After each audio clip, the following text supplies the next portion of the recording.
अस्सलाम वालेकुम, my name is Zafia Rubani. Welcome to Pharma Whisper. आज जो हमारा टॉपिक है हमारे पास आता है नर्वस सिस्टम का। इसमें हमने CNS या नर्वस सिस्टम कह सकते हैं वो स्टार्ट किया है। इसमें हम क्या पढ़ेंगे इस पूरे चैप्टर में। ये थोड़ा सा वैसे मुश्किल है ये वाला सिस्टम के सेंट्रल नर्वस सिस्टम।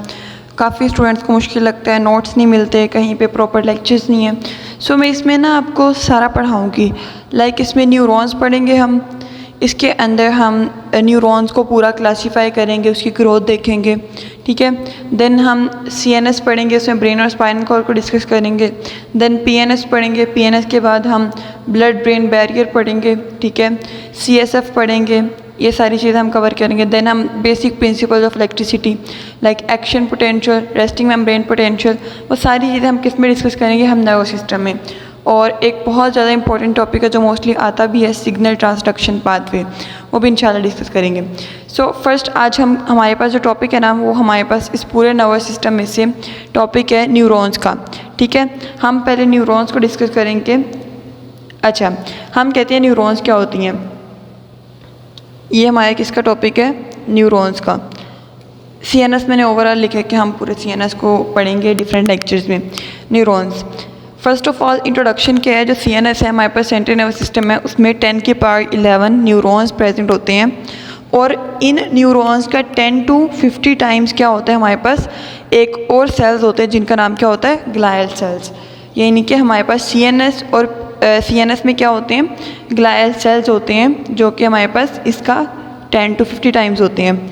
CNS जब बनता है तो हमारे पास क्या होता है, 40 to 50% जेनेटिक मटेरियल इस चीज़ में इन्वॉल्व होता है। न्यूरॉन्स में जो ग्लायल सेल्स हैं जो हमने पढ़ा है, इसको हम आगे डिस्कस करेंगे। ग्लायल सेल्स क्या होते हैं, ये सारा ग्लायल सेल्स है। Neurons, glial cells and cerebral capillaries association is important for normal brain function.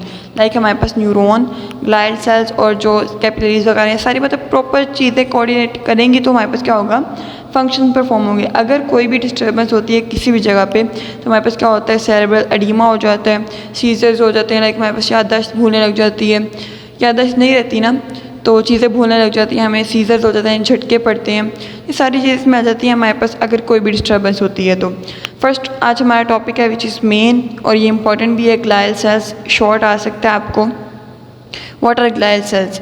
Glial cells क्या होते हैं, इनको पहले हम कहते थे कि ये हमारे पास न्यूरॉन्स का सपोर्टिंग सेल है, ठीक है। बट अब क्या है हमारे पास, ये मतलब हम इसके पहले कहते हैं ये सपोर्ट करते हैं, बट अब हम कहते हैं कि ये हमारे पास क्या होता है, कम्युनिकेशन में इन्वॉल्व होता है बाय द न्यूरॉन्स। लाइक वो दोनों इंटरेक्ट करते हैं न्यूरॉन्स में, न्यूरॉन्स के साथ इंटरेक्ट करके हमारे पास कम्युनिकेशन करते हैं। डेफिनेशन में हम कहते हैं कि हमारे पास they are non excitable cells do not transmit impulses. कि हमारे पास क्या होते हैं, ये नॉन एक्साइटेबल होते हैं ग्लायल सेल्स, और ये इम्पल्सिस को ट्रांसमिट नहीं करते, ठीक है। इम्पल्सिस को हमारे पास different cells like neurons transmit करेंगे from one neuron to another. ये हमारे पास क्या होता है, इम्पल्सिस को ट्रांसमिट करते हैं। ग्लायल सेल्स क्या करते हैं, एक्सोन और डेंड्राइट्स को सराउंड करते हैं न्यूरॉन की और उनको मेटाबॉलिक और फिजिकल सपोर्ट देते हैं। हम कहते हैं कि हमारे पास क्या करते हैं, ये प्रोलिफरेट होते हैं लाइक आफ्टर इंजरी। जब हमारे पास ब्रेन में कोई इंजरी होती है तो क्या होता है, प्रोलिफरेट होते हैं, और हमारे पास ये through out the life divide होते हैं। तो इसी वजह से मोस्टली ट्यूमर्स यहाँ पे होते हैं, क्योंकि ट्यूमर्स होते हैं क्या, बेसिकली हमारे पास अनकंट्रोल्ड सेल डेथ होती है ना, तो जब वो ज़्यादा डिवीजन हो जाएगी तो क्या होगा, अनकंट्रोल्ड सेल डेथ हो जाएगी, जिसकी वजह से हमारे पास ट्यूमर्स बन जाते हैं। ग्लायल सेल्स दो तरह के होते हैं, माइक्रोग्लिया एंड मैक्रोग्लिया। नेम से शो है, micro means smallest neuroglial sales and macro means larger. Microglia क्या होते हैं, ये हमारे पास नर्वस सिस्टम के बाहर हमारे पास मैक्रोफेजिस से डिराइव्ड होते हैं। इनको हम CNS के मैक्रोफेजिस भी कहते हैं, जो कि हमारे पास इम्यून फंक्शन में इन्वॉल्व होते हैं, ठीक है। और ये क्या करते हैं, आफ्टर इंजरी हमारे पास जब इंजरी हो जाती है तो क्या करते हैं, हमारे पास डेब्रिस को रिमूव करते हैं, उसको नेक्स्ट हमारे पास रीजनरेशन में हेल्प करते हैं। मैक्रोग्लिया हमारे पास 4 तरह से होते हैं, Schwann cells, oligodendrocytes, astrocytes and ependymal cells. जो शिवान सेल्स और ओलिगोडेंड्रोसाइट्स होते हैं बेसिकली हमारे पास क्या करते हैं, माइलिन शीट बनाते हैं एक्सोन्स के गिर्द। बट हमारा मेन जो है पॉइंट वो ये है कि हमारे पास शिवान सेल्स बनाते हैं PNS के एक्सोन्स में, यानी कि पेरिफेरल नर्वस सिस्टम के एक्सोन्स के ऊपर माइलिन शीट, और हमारे पास जो ओलिगोडेंड्रोसाइट्स है वो हमारे पास बनाते हैं CNS में, ठीक है। PNS में हमारे पास नर्व्स आ जाती हैं, या हमारे पास कुछ मोटर न्यूरॉन्स आ जाती हैं, सेंसरी न्यूरॉन्स हम उसमें ले लेते हैं। जबकि हम CNS में हम कहते हैं हमारे पास इंटरन्यूरॉन्स आती हैं। एपेंडाइमल सेल्स, इसके बाद हमारे पास एपेंडाइमल सेल्स जो होते हैं हमारे पास क्या करते हैं, ये रेगुलेट और क्या करते हैं उसकी प्रोडक्शन CSF की, लाइक सेरेब्रोस्पाइनल फ्लूइड, ऐसा फ्लूइड जो हमारे पास ब्रेन में होता है उसको हम कहते हैं सेरेब्रोस्पाइनल फ्लूइड। ये हमारे पास फ्रिक्शन को कम करता है, ब्रेन को प्रोटेक्ट करता है फ्रॉम इंजरी वगैरह, ठीक है। ये उसकी प्रोडक्शन और उसकी फ्लो के लिए इंपॉर्टेंट होते हैं। उसके बाद एस्ट्रोसाइट्स स्टार शेप्ड सेल्स होते हैं, ठीक है, ब्रेन में, और ये फिब्रस होते हैं और प्रोटोप्लाज्म में होते हैं। फिब्रस जो होते हैं वाइट मैटर में पाए जाते हैं और जो प्रोटोप्लाज्म होते हैं हमारे पास ग्रे मैटर में पाए जाते हैं। इसकी मैं आपको डायग्राम के ज़रिए बताती हूँ किस तरह से, आपने इसको ध्यान से देख लेना है, ठीक है। फर्स्ट ऑफ ऑल हम पढ़ते हैं एस्ट्रोसाइट्स होते क्या हैं। ये क्या करते हैं कि हमारे पास एक्स्ट्रा सेलुलर फ्लूइड जो होता है ना CNS में, उसकी जो कंपोजिशन है उसको मेंटेन करते हैं, रेगुलेट करते हैं। कैसे? कैल्शियम आयंस को रिमूव करके, और हमारे पास न्यूरोट्रांसमीटर्स को प्रॉपर उसकी साइनेप्सिस में जाए हमारे पास हेल्प करते हैं। Provide glucose and remove the metabolic waste like ammonia. उसके बाद हम कहते हैं हमारे पास जो फिब्रस और प्रोटोप्लाज्म होते हैं ना, लाइक हमारे पास दोनों टाइप्स हैं एस्ट्रोसाइट्स के, वो क्या कहती हैं हमारे पास ब्रेन कैपिलरीज को सिग्नल देती हैं। हमारे पास एस्ट्रोसाइट्स करते हैं कि ये टाइट जंक्शंस बनाते हैं और उनका मेन काम होता है ब्लड ब्रेन बैरियर बनाना, ठीक है। ब्लड ब्रेन बैरियर बनाते हैं जो कि हमारे पास ब्लड से किसी भी चीज़, मतलब हमारे पास जो चीज़ होती है ना कोई, वो हमारे पास सेंट्रल नर्व सिस्टम में इस बैरियर के थ्रू आती है, ठीक है। तो उसको क्या करते हैं, वो बैरियर जो होता है हमारे पास हार्मफुल सब्सटेंसेस को, बड़ी सब्सटेंसेस को हमारे पास अंदर नहीं आने देता। तो ये सारी चीज़ें उनमें इन्वॉल्व होती हैं। ये हमारे पास क्या करते हैं, हमारे पास सिनेप्सिस के लिए, प्रोसेसिस के लिए, ठीक है, ये हमारे पास इन्वॉल्व होते हैं सिनेप्सिस में। ये हमें कैल्शियम आयंस की रेगुलेशन करते हैं, पोटेशियम आयंस की रेगुलेशन करते हैं ये, लेकिन हमारे पास जनरेट नहीं करते एक्शन पोटेंशियल। क्यों? क्योंकि ये ग्लायल सेल्स है, ग्लायल सेल्स नर्व इम्पल्सिस को कंडक्ट नहीं करते, ठीक है। अब ये कुछ इसकी डायग्राम्स हैं, ये आपने एज इट इज़ कर लेनी है। Microglia, oligodendrocytes, this is fibrous astrocytes, protoplasmic astrocytes, और ये हमारे पास क्या होते हैं, दे आर शिवान सेल्स की हमने इसकी एग्जांपल ले लिए, ठीक है। अब नेक्स्ट हमारे पास टॉपिक आते हैं structure and maintenance of neuron, मतलब हमारे पास मेन टॉपिक आ रहा है विच इज़ न्यूरॉन। न्यूरॉन में हम क्या कहते हैं कि हमारे पास, हमने पहले भी सारी चीज़ें पढ़ी हुई हैं न्यूरॉन की, पढ़ते आ रहे हैं काफ़ी अरसे से।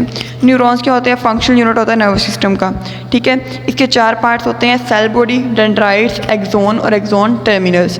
This is cell body, these are dendrites, ये एक्सोन है, और ये हमारे पास एक्सोन टर्मिनल है। 4 पार्ट्स हैं। जब बॉडी होती है ना, सेल बॉडी और सोमा, इसको हम कहते हैं हमारे पास सेंटर है मेटाबॉलिक एक्टिविटी का। इसमें क्या होती है, हमारे पास जो प्रोटीन की सिंथेसिस होती है, उसका जो जेनेटिक इन्फॉर्मेशन, उसकी जो मशीनरी होती है हमारे पास किस में होती है, हमारे पास न्यूरॉन्स में होती है, न्यूरॉन्स की सेल बॉडी में होती है, जिससे हमारे पास क्या होता है, डिफरेंट मैसेजेस आते जाते हैं, वो सारे इन्फॉर्मेशन यहाँ पे होती है। इसमें हमारे पास न्यूक्लियस होता है, ये न्यूक्लियस है, ये हमारे पास राइबोसोम्स है, ठीक है। तो ये होता है। देन डेंड्राइट्स, डेंड्राइट्स ये वाले हैं, ये हमारे पास क्या है, their outgrowth, cell outgrowth और branching receive signals from other neurons. Like ये हम इधर एक न्यूरॉन ले लेते हैं, यहाँ से क्या करता है, सिग्नल को रिसीव करता है और उसको लेके जाता है टुवर्ड द एक्सोन।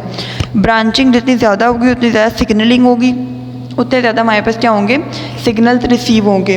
देन हम कहते हैं हमारे पास क्या होता है, आगे हम कहते हैं हमारे पास डेंड्राइट्स, ठीक है। डेंड्राइट्स क्या होते हैं, हमारे पास जो हमारे पास डेंड्राइट्स हमने पढ़ ली है। डेंड्राइट्स के ऊपर ना थोड़ी सी छोटे छोटे प्रोजेक्शंस होते हैं जिनको हम क्या कहते हैं, डेंड्राइटिक स्पाइंस। लाइक हमारे पास ये ऐसे है ना, इनको हम कहते हैं डेंड्राइटिक स्पाइंस। ये जितनी ज़्यादा होती हैं उतना हमारे, मतलब जितनी ज़्यादा हमारे पास होती हैं उतना हमारे पास क्या होता है, सरफेस एरिया ज़्यादा होता है, उतनी ज़्यादा हमारे पास सिग्नलिंग की रिसीव करने की पावर ज़्यादा होती है। नेक्स्ट हमारे पास आता है एक्सोन। एक्सोन में हम कहते हैं कि हमारे पास क्या होता है, नर्व फाइबर होता है जो कि हमारे पास पूरी लेंथ में एक्सटेंड करता है। ये हमारे पास न्यूरॉन से ये डेंड्राइट से सिग्नल लेता है और फिर उसको क्या करता है, away from the neuron conduct करता है, और ये एक पॉइंट से अराइज होता है which is called the axon hillock. यहाँ से देखें, ये रहा हमारे पास एक्सोन हिलक, ठीक है। अच्छा, नेक्स्ट हम कहते हैं हमारे पास क्या होते हैं, एक्सोन्स की फर्दर ब्रांचिंग होती है विच इज़ कॉल्ड द कोलेटरल्स। जो हमारे पास एक्सोन की एंड होती है ना, वो हमारे पास वो भी डिफरेंट ब्रांचिंग होती है उसकी, और उन ब्रांचिंग्स को हम कहते हैं they are terminal buttons, like axon terminals, ठीक है। ये ब्रांचिंग जो होती है इसके ऊपर छोटे छोटे बटन्स लगे होते हैं, ऐसे ऐसे ऐसे, इसको हम कहते हैं देयर कॉल्ड टर्मिनल बटन्स। ये मैं आपको ना डायग्राम से प्रॉपर शो कराऊंगी जो मैंने बनाई है, तो आपने एज इट इज़ बना देनी है, लिख भी ऐसे ही देना है। इसमें क्या होता है, इनके अंदर वेसिकल्स होते हैं, ठीक है, स्टोरेज ऑफ न्यूरोट्रांसमीटर्स होती है, क्योंकि साइनैप्स होने होती है ना, एक न्यूरॉन की एक्सोन से दूसरे न्यूरॉन की डेंड्राइट में साइनैप्सिस होती है, ये साइनैप्स होती है, सॉरी साइनैप्सिस नहीं साइनैप्स होती है। इसके जो हमारे पास यहाँ पे वेसिकल स्टोर होते हैं न्यूरोट्रांसमीटर, जो कि हमारे पास बाद में रिलीज़ होते हैं। माइलिन शीट क्या होती है, हमारे पास लिपिड प्रोटीन की लेयर होती है, जो कि हमारे पास शिवान सेल या ओलिगोडेंड्रोसाइट बनाते हैं। हमने पढ़ा शिवान सेल्स किस में बनाते हैं, पीएनएस में, पेरिफेरल नर्वस सिस्टम में, जबकि ओलिगोडेंड्रोसाइट किस में बनाते हैं, हमारे पास सीएनएस में, इंटर न्यूरॉन्स में। हमारे पास क्या होता है, हम मोटर न्यूरॉन की जनरल एग्जांपल लेते हैं हर क्लास में, तो उसमें हम कहते हैं कुछ पॉइंट पे माइलिन शीट नहीं होती, उसको हम कहते हैं they're called the nodes of Ranvier. और दो नोड्स के दरमियान हमारे पास, इन दो नोड्स के दरमियान क्या होता है, एक इंटर नोड होता है, लाइक ये हमारे पास नोड ऑफ रेनवियर है, इन दोनों के दरमियान क्या होता है, इंटर नोड होता है, ठीक है। पीएनएस में श्वान सेल्स होते हैं, जो कि हमारे पास रैप नहीं करते, बेसिकली वो हमारे पास क्या बना देते हैं, माइलिन शीट बना देते हैं। सीएनएस में ओलिगोडेंड्रोसाइट्स बनाते हैं। माइलिन शीट अगर डैमेज हो जाती है तो हमारे पास कंडक्शन प्रॉपर नहीं होती। इस केस में हम क्या कहते हैं, हमारे पास डेथ हो जाती है या हमारे पास डिजीज़ होती हैं। मल्टीपल स्क्लेरोसिस में क्या होता है, माइलिनेटेड सेल जो होता है हमारे पास डैमेज हो जाता है, उसको हम रिप्लेस करते हैं, और हमारे पास क्या होता है, जो सेल्स माइलिन शीट नहीं ना बनती तो माइलिनेटेड सेल डैमेज हो जाता है। अब हम इसको क्या करते हैं, मोटर न्यूरॉन को थोरोली देखते हैं, लाइक हमारे पास इसकी पूरी डायग्राम को हम एक्सप्लेन करते हैं। फर्स्ट ऑफ ऑल आपने देखना है, ये हमारे पास क्या है, एक मोटर न्यूरॉन का स्ट्रक्चर है। इसमें हमारे पास ये जो है, ठीक है, लाइक ये डेंड्राइट्स हैं, ये हमारे पास क्या है, पूरी सेल बॉडी है। डेंड्राइट्स, राइबोसोम, न्यूक्लियस, ये हमारे पास सेल बॉडी, ठीक है। सेल बॉडी यहाँ से सिग्नल जा रहे हैं यहाँ पे, और यहाँ से क्या हो रहे हैं, रिसीव हो रहे हैं, ठीक है। ये जो है, ये हमारे पास माइलिन शीट है, और ये जहाँ पे माइलिन शीट नहीं है इसको हम कहते हैं नोड्स ऑफ रेनवियर। और ये जो है हमारे पास, जो हमारे पास माइलिन शीट प्रोड्यूस कर रहे हैं उसको हम कहते हैं शिवान सेल्स, ठीक है। ये पूरी एक्सोन है और इनको हम कहते हैं एक्सोन टर्मिनल्स, और इसको हम कहते हैं एक्सोन टर्मिनल बटन्स। यहाँ पे दो प्रोटीन्स बनी हुई हैं, लाइक हमारे पास एक ये वाला स्ट्रक्चर बना हुआ है, एक ये वाला स्ट्रक्चर बना है, इसको मैं आपको बताती हूँ, ठीक है। ये आप देख लेते हैं, अभी इधर देखते हैं कि हमारे पास जो ये वाला स्ट्रक्चर है ना, गौर से इसको देखने आपने कि ये वाला स्ट्रक्चर जो हमारे पास क्या करता है, इम्पल्सिस को कैरी कर रहा है अवे फ्रॉम द न्यूरॉन। तो इसका हमारे पास स्ट्रक्चर आता है इस तरह का, थोड़ा सा ये इस तरह का, ठीक है, ये इस तरह का। तो इसके ऊपर क्या होती है, हमारे पास एक प्रोटीन लगी होती है, ये जो है हमारे पास काइनेसिन, ठीक है, काइनेसिन प्रोटीन होती है। ये क्या होता है, सेक्रेटरी वेसिकल, लाइक हमारे पास कोई भी न्यूरोट्रांसमीटर होता है जिससे जाके क्या होता है, रिलीज़ होना होता है। ये हमारे पास क्या करता है, कंडक्शन करता है हमारे पास नर्व इम्पल्स की। इसके अलावा जब वापस आती है, लाइक हमारे पास यहाँ से वापस आती है, तो यहाँ पे एक और हमारे पास क्या होता है, कम्प्लेक्स मॉलिक्यूल होता है इस तरह का, ठीक है, इस तरह का।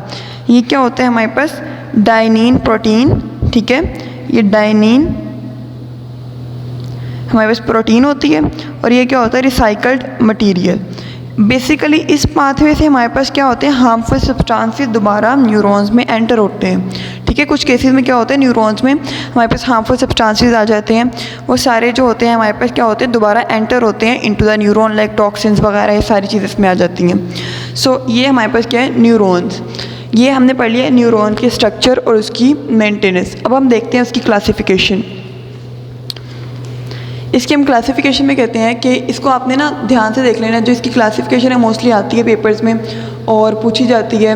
तो इसकी क्लासिफिकेशन डिफरेंट क्लासेस की बेस पे होती है, लाइक हमारे पास पोल की बेस पे, एक्सॉन की लेंथ की बेस पे, on the base of pole, unipolar, bipolar, multipolar. Unipolar mean एक ही पोल से डेंड्राइट और एक्सॉन्स निकलते हैं, लाइक ये हमारे पास एक ही पोल से दो निकल गए हैं, ठीक है, डेंड्राइट भी और एक्सॉन भी। बाईपोलर में हमारे पास क्या होता है, एक हमारे पास दो पोल से क्या निकलते हैं, दो पोल्स होते हैं, एक पोल से डेंड्राइट्स और दूसरे पोल से हमारे पास एक्सॉन। लाइक हमारे पास ये वाले क्या निकली हैं, ये हमारे पास क्या होती है, एक्सॉन, और ये हमारे पास इसके डेंड्राइट्स निकलते हैं, ये यहाँ पे छोटी सी होती है, लाइक इस तरह हो जाता है, ठीक है। ये एक्सोन निकलते हैं। देन मल्टीपोलर में हमारे पास मोर देन 2 पोल्स होते हैं और हमारे पास क्या होते हैं मैनी डेंड्राइट्स और सिर्फ एक एक्सोन निकलती है। सो ये हमारे पास क्या होता है on the base of pole 3 तरह से होते हैं। On the base of axon length Golgi type 1, Golgi type 2। Golgi type 1 में क्या होता है हमारे पास लॉन्ग एक्सोन होता है, इसमें शॉर्ट एक्सोन होता है। ठीक है, इसमें हमारे पास जो लॉन्ग एक्सोन होते हैं ना ये हमारे पास पाया जाता है जब हमारे पास क्या है लॉन्ग एक्सोन है। लॉन्ग एक्सोन किस में होता है पीएनएस में होता है। शॉर्ट एक्सोन होता है हमारे पास सीएनएस में इंटरन्यूरॉन्स का। ठीक है, axon extends to peripheral astrocytes. Like हमारे पास क्या होता है पेरिफेरल एस्ट्रोसाइट्स में हमारे पास क्या होते हैं एक्सटेंड करते हैं। फिब्रस हमने पहले ही पढ़ा ग्रे वाइट मैटर में, प्रोटोप्लाज्म हमने ग्रे मैटर में। ये क्या शॉर्ट एक्सोन सेरेब्रल और सेरेबेलर कॉर्टिसिस और रेटिना में होता है। लाइक हमारे पास क्या होते हैं सीएनएस में होते हैं। उसके बाद हमारे पास क्या आती है फंक्शनल क्लासिफिकेशन। ये इंपॉर्टेंट है और काफ़ी दफ़ा आ भी जाती है पेपर में। तो एक एफरेंट होती है, एक इफरेंट होती है और एक इंटर होती है। एफरेंट ए से याद रखना है AS, यानी कि एफरेंट जो होती है हमारे पास सेंसरी न्यूरॉन्स होती हैं, इफरेंट जो होती हैं मोटर होती हैं और इंटर क्या होती हैं मिक्स्ड होती हैं। ये जो दोनों होती हैं हमारे पास पीएनएस में होती हैं, ये हमारे पास क्या होती है ब्रेन में। ये हमारे पास क्या करते हैं ये जो एफरेंट होता है सेंसरी होता है। हमने पढ़ा रिफ्लेक्स आर्क में हमारे पास जो होती है सेंसेस वो सेंस करती हैं और सिग्नल्स को ट्रांसमिट करती हैं फ्रॉम रिसेप्टर्स टू हमारे पास किस कहाँ सीएनएस में। ठीक है, तो क्या करेंगे सिग्नल्स फ्रॉम पेरिफेरी मीन के रिसेप्टर्स टू सीएनएस। यहाँ से क्या होगा हमारे पास जब सीएनएस में आ जाएगा तो इंटरन्यूरॉन्स में आएंगे सिग्नल यहाँ से प्रोसेस होगा और नेक्स्ट आएगा हमारे पास एफरेंट न्यूरॉन्स। एफरेंट न्यूरॉन्स क्या करेंगे सीएनएस सिग्नल लेंगी उसको इफेक्टर्स तक पहुँचाएंगे, रिस्पॉन्स हो जाएगा। इसमें शॉर्ट एक्सोन्स होती हैं, इसमें लॉन्ग एक्सोन्स होती हैं। इसमें हमारे पास क्या होती हैं 10 मतलब इतनी ज़्यादा हमारे पास क्या होती हैं इंटरन्यूरॉन्स होती हैं। अगर हमारे पास 10 एफरेंट न्यूरॉन्स है ना तो क्या होंगे हमारे पास 200,000 इंटरन्यूरॉन्स होती हैं। इसकी इतनी ज़्यादा हमारे पास अमाउंट होती है। इसमें लॉन्ग डेंड्राइट्स होते हैं, इसमें शॉर्ट डेंड्राइट्स होते हैं। अब ये जो है ना यही हमारे पास क्या है इसकी आपने बनानी है डायग्राम भी बनानी है और आपने इसको जब रिफ्लेक्स आर्क आएगा ना उसमें भी आपने यही लिखना है कि सबसे पहले क्या होता है डेंड्राइट्स हैं, सेंसरी रिसेप्टर्स हैं, यहाँ से सेंस किया और एफरेंट है क्योंकि सेंसरी है तो एफरेंट न्यूरॉन में क्या किया सेंस किया उसको लेके गए हमारे पास कहाँ पे ये सीएनएस में यानी कि हमारे पास इंटरन्यूरॉन्स में। यहाँ पे क्या होता है इनके दरमियान कोऑर्डिनेशन होती है। ठीक है, कोऑर्डिनेशन से हम देते हैं जो डेंड्राइट्स होते हैं मोटर न्यूरॉन्स के लाइक एफरेंट न्यूरॉन्स के। इसको हमने दिया सेल बॉडी से एक्सोन से नेक्स्ट इफेक्टर और यहाँ से रिस्पॉन्स प्रोड्यूस हो जाता है।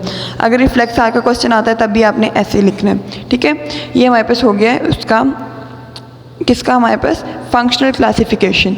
उसके बाद हमारे पास जो मोस्टली आ जाता है। ठीक है, इतना इंपॉर्टेंट तो नहीं है वैसे लेकिन आपको पता होना ज़रूरी है कि हमारे पास क्या होता है neural growth and regeneration. First of all हम कहते हैं हमारे पास क्या होती है हम पहले पढ़ेंगे न्यूरल ग्रोथ क्या होती है फिर हम रीजनरेशन पढ़ेंगे। लाइक एम्ब्रियो में हमारे पास क्या होते हैं न्यूरॉन्स जो होते हैं। ठीक है, स्टेम सेल्स जो होते हैं वो डिवाइड करते हैं उसकी सेल डिवीजन होती है। एक को हमने पढ़ा है कि हमारे पास जो मेच्योर न्यूरॉन होता है वो डिवाइड नहीं करता।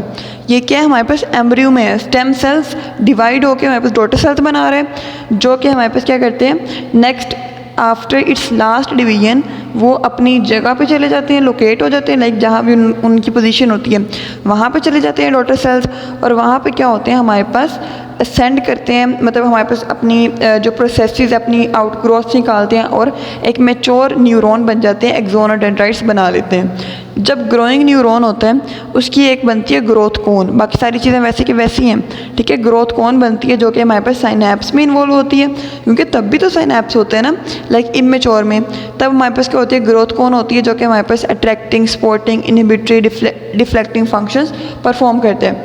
जो न्यूरल मतलब ये सारी चीज़ें हमारे पास किससे होती हैं ग्रोइंग न्यूरॉन से। नेक्स्ट फिर हमारे पास जब मेच्योर होता है हमारे पास एक्सोन टर्मिनल बटन्स बन जाते हैं जिससे हमारे पास क्या होती है नेक्स्ट साइनैप्स होती है वरना साइनैप्स ग्रोथ कौन से होती है। न्यूरल ग्रोथ जो होती है हमारे पास ड्यूरिंग इन्फेंसी लाइक बेबी की फॉर्मेशन में हम कहते हैं सारे ट्राइमेस्टर्स में न्यूरल ग्रोथ होती रहती है। अगर प्रेगनेंसी में जो हमारे पास वीमेन है उसको अटैक हो जाता है एक virus which is Zika virus तो क्या होता है हमारे पास माइक्रोसिफेली यानी कि जो हमारे पास इन्फेंट होता है जो हमारे पास बेबी होता है उसकी क्या होता है उसका हेड छोटा रह जाता है। इसको हम कहते हैं हमारे पास microcephaly. After 50 to 70 maturation of neurons, ठीक है, लाइक एक न्यूरॉन मेच्योर हो रहा है, अगर वो 50 to 70% मेच्योर हो गया तो क्या हो गया, उसकी सेल डेथ होना स्टार्ट हो जाती है। इसीलिए जो हमारे पास बच्चे होते हैं उनको 4 साल से पहले वाला जो सारा पीरियड होता है वो याद नहीं होता ज़्यादा, ठीक है, तो उसके बाद वाला पीरियड उन्हें याद होता है, क्योंकि वो न्यूरॉन्स क्या होती हैं, वो अपोप्टोसिस के लिए सेल्फ डेथ हो जाती है उनकी।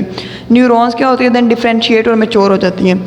अब हमारे पास क्या आता है कि जो न्यूरॉन्स, एक हमारे पास क्या है, एक इंटरेस्टिंग बात है कि जो न्यूरॉन्स होती हैं ना हमारे pass through out the life, हमारे पास उनको मॉडिफाई करने की एबिलिटी होती है। लाइक हम ज़्यादा पढ़ेंगे तो हमें ज़्यादा पढ़ने की आदत पड़ेगी, हमारा ब्रेन और ज़्यादा चीज़ों को क्या करेगा, हम उसको एक्सेप्ट करेंगे कि ठीक है हाँ। अगर हम नहीं पढ़ेंगे, ठीक है, अगर हम कोई चीज़ नहीं पढ़ते और काफ़ी अरसा आप देखेंगे आपने 2-3 साल नहीं पढ़ा, अगर आप 4th ईयर, अगर आप अगले साल मतलब 4 साल बाद आप उसको दोबारा देखेंगे तो आपको नहीं समझेगी। क्यों? क्योंकि आपका ब्रेन 3 साल वैसे ही रहा है, without any work, without any activity. तो अगर आप उसको एक्सरसाइज, उसको एक्टिविटीज़ करवाएंगे तो क्या होगा, हमारे पास मॉडिफाई करेगा, अपनी प्रॉपर हालत में आएगा। उसको हम कहते हैं इस कॉल्ड द प्लास्टिसिटी, ठीक है। ये हमारे पास क्या होती है, हमारे पास ब्रेन की एक्स्ट्रा एबिलिटी पावर होती है हमारे पास, जिसमें जो कि हमारे पास ह्यूमंस के लिए बहुत ज़्यादा इम्पोर्टेंट होती है। रीजनरेशन में हम कहते हैं हमारे पास ऐसा प्रोसेस होता है जिससे हमारे पास क्या होते हैं, नर्व सेल्स हमारे पास जो आफ्टर इंजरी ग्रो करते हैं, रिपेयर करते हैं, उसको हम कहते हैं रीजनरेशन। डिफरेंट होता है पीएनएस और सीएनएस में। अगर पेरिफेरल नर्वस सिस्टम में हमारे पास कोई चीज़ डैमेज हो गई है, कोई पार्ट डैमेज हो गया, तो क्या होता है, रीजनरेशन हो जाती है। क्यों? क्योंकि इसमें शिवान सेल्स होते हैं। शिवान सेल्स हमारे पास डेब्रिस क्लियर करते हैं, ग्रोथ फैक्टर्स को रिलीज़ करते हैं और हमारे पास रीजनरेशन ट्यूब्स बना के क्या करते हैं, रीजनरेशन कर देते हैं। जबकि सीएनएस के केस में क्या होता है, हमारे पास न्यूरॉन्स होती हैं, उसमें हमारे पास ओलिगोडेंड्रोसाइट्स होते हैं जो कि प्रिवेंट करते हैं हमारे पास रीजनरेशन को। तो क्या होता है, इसमें रीजनरेशन लिमिटेड होती है। क्यों? क्योंकि इसमें शिवान सेल्स नहीं है, इसमें ओलिगोडेंड्रोसाइट्स है जो कि हमारे पास रीजनरेशन को प्रिवेंट कर रहे हैं, और इसमें लिमिटेड न्यूरोट्रॉपिक फैक्टर्स होते हैं लाइक हमारे पास जो ग्रोथ कॉज करते हैं। सो ये था हमारे पास न्यूरॉन का टॉपिक। ये हमारा जो है आज फर्स्ट टॉपिक है, ठीक है। लाइक हमने आज पहला टॉपिक पढ़ा है उसका कि हमारे पास न्यूरॉन्स पढ़ा है, हमने उसकी स्ट्रक्चर एंड मेंटेनेंस पढ़ी है, देन उसकी क्लासिफिकेशन पढ़ी है, और ये मोस्ट इंपॉर्टेंट है क्लासिफिकेशन, उसका स्ट्रक्चर, और फिर हमने ग्लायल सेल्स पढ़े हैं, न्यूरल ग्रोथ और रीजनरेशन पढ़े हैं। अगर आपको कोई भी टॉपिक कहीं से भी नहीं समझ आया, कोई पॉइंट नहीं समझ आया, आप मुझसे कमेंट में पूछ सकते हैं, और डिस्क्रिप्शन में व्हाट्सएप ग्रुप का लिंक है, वहाँ से ज्वाइन करके आप लोग नोट्स भी ले सकते हैं पूरे सीएनएस, पूरे नर्वस सिस्टम के या मेरे किसी भी लेक्चर के। और इंशाल्लाह नेक्स्ट लेक्चर में हम नर्वस सिस्टम पर डिस्कस करेंगे, सीएनएस, पीएनएस, देन उसकी हम नेक्स्ट सारी फर्दर क्लासिफिकेशन इंशाल्लाह। जज़ाकल्लाह।